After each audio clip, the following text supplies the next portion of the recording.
Anthony Joshua, 28-4, 25 knockouts, endured a nightmare as Daniel Dubois, 22-2, 21 knockouts, floored him 4 times in round 1, 3, and 4 before the savage finishing. 59 seconds of round 5. Boxing doctor in the house. Let me break it down for y'all. What's happening? What's going on, everybody? I watched the fight 3 times, and I'm going to tell you how I feel what happened.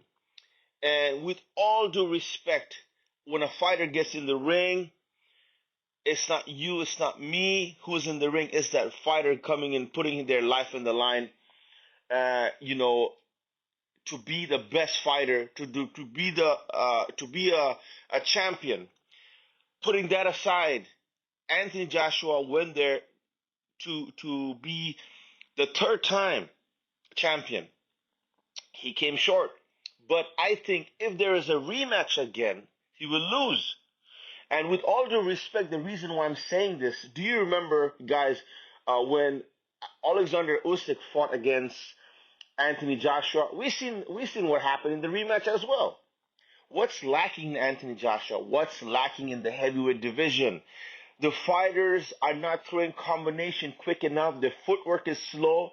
They're going and throwing heavy shots, but they're not moving around. They're not throwing combination and moving. They're not controlling distance.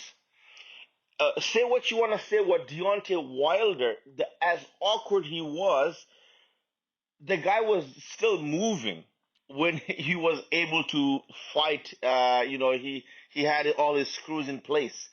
I'm not saying he was a great fighter, and not saying he was technically right, but he was moving.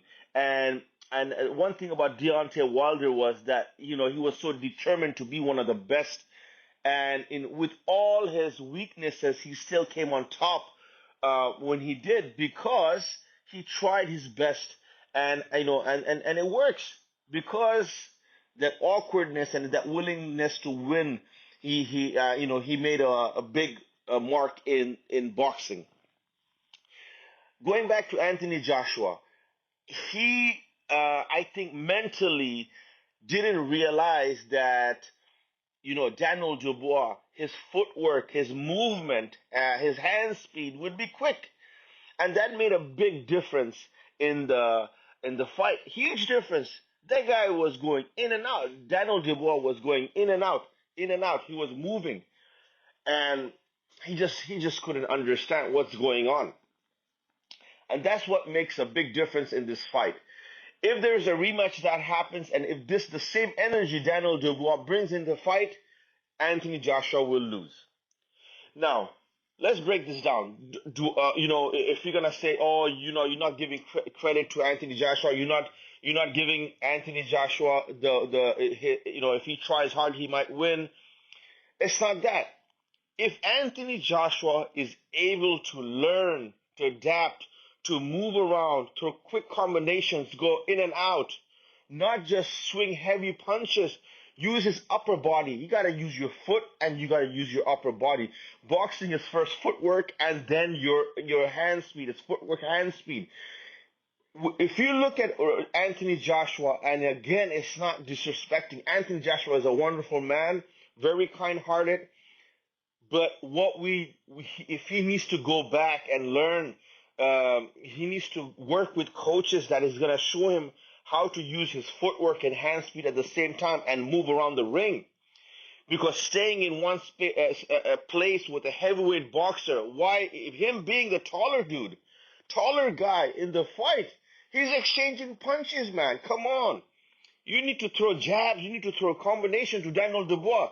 He was doing none of that stuff. He's going there to throw pound. He's just trying to pound him and trying to knock him out. There is more to boxing than that. Again, can Joshua beat Daniel Dubois? This is boxing. You can do what you want to do. Even the weakest person, he will be able to be successful if he goes back into the drawing board. And everybody has a chance in life. But if he's bringing the same energy against Daniel Dubois, Daniel Dubois, he came in there with, hand speed, footwork, continuous movement, and I think mentally he was not ready for that. He was rushing him continuously. Can Anthony Joshua pick up that? Can Anthony Joshua learn how to move, continuously moving, continuously throwing jabs, and that's gonna make him dangerous. And if he's able to pick up that, throw jab, throw double jab, throw triple jab, change your footwork, change angles, throw combinations. You know what I'm saying? Throw 1-2 left hook, double jab, cross. You got to mix it up, and I see him still in this fight being robotic. But will he be able to do it? I would love to see this change in Anthony Joshua. That's my thoughts for the fight. If there's a rematch that happens, if the same Joshua came in this fight, and he doesn't change that, and I don't know if he will be able to change it. Let's just see. But it was a wonderful fight. Both giants came there and gave their best. Daniel Dubois is the current champion now, so all the best.